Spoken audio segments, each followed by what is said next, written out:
നടിയെ പീഡിപ്പിച്ച കേസിൽ സിദ്ദിഖിന്റെ ജാമ്യാപേക്ഷ തള്ളി ഹൈക്കോടതി. വിധി വന്നതിന് പിന്നാലെ അറസ്റ്റ് ഭയന്ന ഒളിവിൽ പോയി സിദ്ദിഖിനെതിരെ ലുക്കൌട്ട് സർക്കുലർ ഇറക്കുമെന്ന് SIT. ഹേമ കമ്മിറ്റി റിപ്പോർട്ട് പുറത്തു വന്നതോടെ ഓരോ നന്മമരങ്ങളുടെ പൊയ്മുഖം അഴിഞ്ഞു വീഴുന്ന കാഴ്ചകൾ നമ്മൾ കണ്ടതാണ്. ബലാത്സംഗ ആരോപണം വന്നതോടെ അതിനെതിരെ ഒരു മാനനഷ്ട കേസ് പോലും കൊടുക്കാതെ മഹാനായ സിദ്ദിഖ് സാറ് അമ്മയുടെ പ്രസിഡന്റ് സ്ഥാനം രാജിവെച്ച് ഒഴിഞ്ഞ് മുങ്ങുകയാണ് ഉണ്ടായത്. ഹേമ കമ്മിറ്റി റിപ്പോർട്ടിൽ പറയാൻ സാധിക്കാത്തതുകൊണ്ടും ഇപ്പോൾ അവസരം കിട്ടിയതുകൊണ്ടും ഇനി സിനിമയിൽ അഭിനയിക്കുന്നില്ലാത്തതുകൊണ്ടും മുന്നോട്ട് എന്തു സംഭവിച്ചാലും പ്രശ്നമില്ലാത്തതുകൊണ്ടുമാണ് 2016 നടന്ന കാര്യം ഇപ്പോൾ തുറന്നു പറയുന്നത് എന്നാണ് ഇരയാക്കപ്പെട്ട യുവതി മാധ്യമങ്ങളോട് പറഞ്ഞത്. സംഭവത്തിൽ തിരുവനന്തപുരം മ്യൂസിയം പോലീസ് നാളുകൾക്ക് മുൻപേ കേസെടുത്തിരുന്നു. ജാമ്യമില്ലാ വകുപ്പെന്നൊക്കെ പറഞ്ഞെങ്കിലും ഇതുവരെ സിദ്ദിഖ് അയാളുടെ പ്രിവിലേജുമായി അങ്ങനെ അങ്ങ് ജീവിച്ചു പോവുക തന്നെയാണ് ഉണ്ടായത്. ഒരു അറസ്റ്റ് പോലും ഉണ്ടായില്ല. തന്നെ പീഡിപ്പിച്ചു എന്നൊരു പെൺകുട്ടി പറഞ്ഞ പാടെ ആരോപണ വിധേയനായ സാധാരണക്കാരനായ ഒരു ചെറുപ്പക്കാരനെ തൂക്കിയെടുത്തു കൊണ്ടുപോയി ചെവിക്കല്ലടിച്ചു പൊളിച്ച് കേൾവി നഷ്ടപ്പെടുത്തിയ ചരിത്രമുണ്ട് നമ്മുടെ കേരള പോലീസിന്.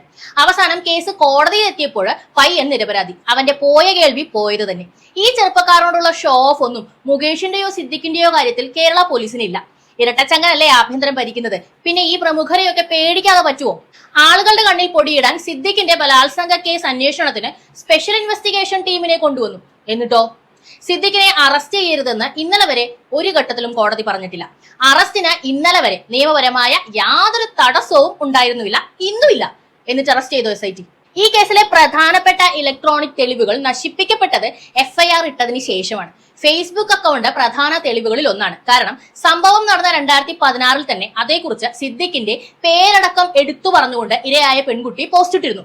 ഹേമ കമ്മിറ്റി റിപ്പോർട്ട് വന്നതുകൊണ്ട് മാത്രം സിദ്ദിഖിനെ പെടുത്താനുണ്ടാക്കിയ കുക്കപ്പ് സ്റ്റോറി അല്ല ഇതെന്നുള്ളതിന്റെ തെളിവായിരുന്നു അത്.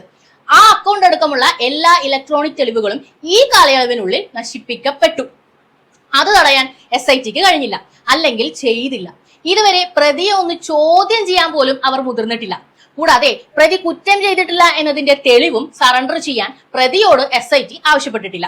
സാക്ഷികളെ പ്രതി ഭയപ്പെടുത്തുകയോ സ്വാധീനിക്കുകയോ ചെയ്യുന്നത് തടയാൻ SIT നാളിതുവരെ ഒന്നും ചെയ്തിട്ടില്ല. അയാൾ കൊടുത്ത മുൻകൂർ ജാമ്യാപേക്ഷയിൽ ഇന്നലെ വിധി വരുമെന്നറിയാം. ജാമ്യാപേക്ഷ തള്ളിയാൽ പ്രതി ഒളിവിൽ പോകുമെന്നും അറിയാം. എന്നിട്ട് പ്രതി ഒളിവിൽ പോകാതിരിക്കാൻ ഇന്നലെ വരെ SIT എന്ത് ചെയ്തു? ഒന്നും ചെയ്തില്ല.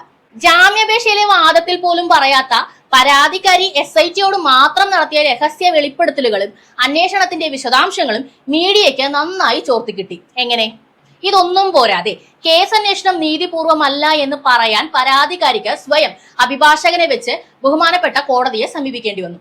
2 ആഴ്ച മുമ്പ് സ്റ്റേറ്റ് പോലീസ് ചീഫിന് പരാതിയും നൽകേണ്ടി വന്നു.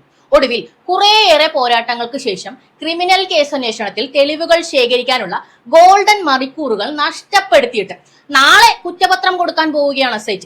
സിദ്ദിഖിനെ ലുക്കൌട്ട് സർക്കുലറിൽ ഉൾപ്പെടുത്തണം എന്നതാണ് പോലും ആവശ്യം. എന്റെ അമ്മോ, എന്തൊരു ആത്മാർത്ഥത! ഒന്നും ചെയ്യാതിരുന്നിട്ട്. ഇതേ കേസിൽ മുകേഷിനെ അറസ്റ്റ് ചെയ്ത് അപ്പൊ തന്നെ വിട്ടയച്ച പട്ടി ഷോ ഇന്നലെ കണ്ടതേയുള്ളൂ. അടുത്ത ഷോ സിദ്ദിഖിനെ വെച്ചാവും അല്ലെ?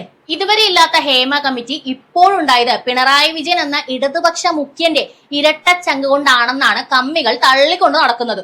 ഹേമ കമ്മിറ്റിയുടെ പിറകിൽ നടി ആക്രമിക്കപ്പെട്ട സംഭവവും അതിന്റെ പിന്നാലെ വന്ന കൊടുങ്കാറ്റുകളുമായിരുന്നു എന്നത് ഇതുവരെ പോരാടി അതിത്രയുമൊക്കെ ആക്കിയ ആളുകൾക്കറിയാം. പൂഴ്ത്തിവെക്കാൻ ഇരട്ടച്ചങ്കം പെട്ടപാട് അയാൾക്കും അറിയാം. കാരണം റിപ്പോർട്ടിലുള്ള പേരുകാരിൽ ഭൂരിഭാഗവും ഇടത് സഖാക്കൾ. ഇരട്ടച്ചങ്കന്റെ ചങ്ക് പിന്നെ തകരില്ലേ?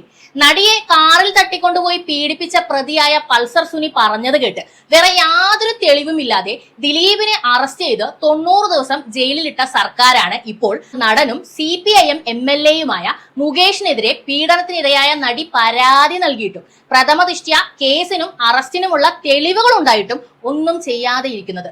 സിദ്ദിഖ് പീഡിപ്പിച്ചു എന്ന് പറയുന്ന പെൺകുട്ടിക്ക് അന്ന് വയസ്സ് വെറും 16 പോക്സോ കേസാണ്. മുൻകൂർ ജാമ്യം കോടതി തള്ളിയിട്ട് പോലും ഇതുവരെ സിദ്ദിഖിനെ പോലീസിന് കണ്ടുകിട്ടിയിട്ടില്ല, അഥവാ അറസ്റ്റ് ചെയ്തില്ല. അയാളെ എങ്ങനെ മുകേഷിനെ പോലെ സ്റ്റേഷൻ ജാമ്യം കൊടുത്ത് രക്ഷിക്കാം എന്ന ചിന്തയിലായിരിക്കും ഇപ്പോൾ ഇരട്ടച്ചങ്കൻ അല്ലെ? അതായത് സർക്കാർ ഇരകൾക്ക് വേണ്ടി പോരാടിയോ എന്ന് ചോദിച്ചാൽ ഉവെന്നും, എന്നാൽ ഇടതുപക്ഷ പ്രമുഖ മഹാന്മാരെ സംരക്ഷിച്ചോ എന്ന് ചോദിച്ചാൽ അതിനും ഉവെന്നൊരു ഉത്തരം വരണം. അതിന് SITയെ കൊണ്ട് ഇങ്ങനെയൊക്കെ കാണിക്കാനല്ലേ പറ്റൂ.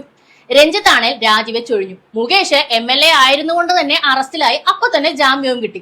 സിദ്ദിഖിനും ഇനി അതല്ലേ ഉണ്ടാവാൻ പോകുന്നുള്ളൂ അല്ലെ? പ്രേക്ഷകരെ, നിങ്ങളുടെ അഭിപ്രായം എന്താണ്?